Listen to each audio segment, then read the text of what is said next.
இயேசு பரிசேயரை நோக்கி கூறியது, செல்வர் ஒருவர் இருந்தார். அவர் விலையுயர்ந்த மெல்லிய செந்நிற ஆடை அணிந்து நாள்தோறும் விருந்துண்டு இன்புற்றிருந்தார். லாசர் என்னும் பெயர் கொண்ட ஏழை ஒருவரும் இருந்தார். அவர் உடல் முழுவதும் புண்ணாய் இருந்தது. அவர் அச்செல்வருடைய வீட்டு வாயில் அருகே கிடந்தார். அவர் செல்வருடைய மேசையிலிருந்து விழும் துண்டுகளால் தம் பசியாற்ற விரும்பினார். நாய்கள் வந்து அவர் புண்களை நக்கும். அந்த ஏழை இறந்தார். வானதூதர்கள் அவரை ஆபிரகாமின் மடியில் கொண்டு போய் சேர்த்தார்கள். செல்வரும் இறந்தார். அவர் அடக்கம் செய்யப்பட்டார். அவர் பாதாளத்தில் வதைக்கப்பட்ட போது அண்ணாந்து பார்த்து தொலையில் ஆபிரகாமையும் அவரது மடியில் லாசரையும் கண்டார்.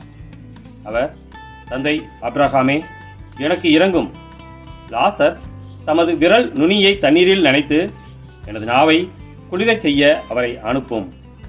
ஏனெனில் இந்த தீப்பிழம்பில் நான் மிகுந்த வேதனைப்படுகிறேன் என்று உரக்க கூறினார். அதற்கு ஆபிரகாம், மகனே, நீ உம் வாழ்நாளில் நலன்களையே பெற்றாய். அதே வேளையில் லாசர் இன்னல்களையே அடைந்தார். அதை நினைத்துக்கொள். இப்பொழுது அவர் இங்கே ஆறுதல் பெறுகிறார், நீயோ மிகுந்த வேதனைப்படுகிறாய். அன்றியும் எங்களுக்கும் உங்களுக்கும் இடையே பெரும் பிளவு ஒன்று உள்ளது.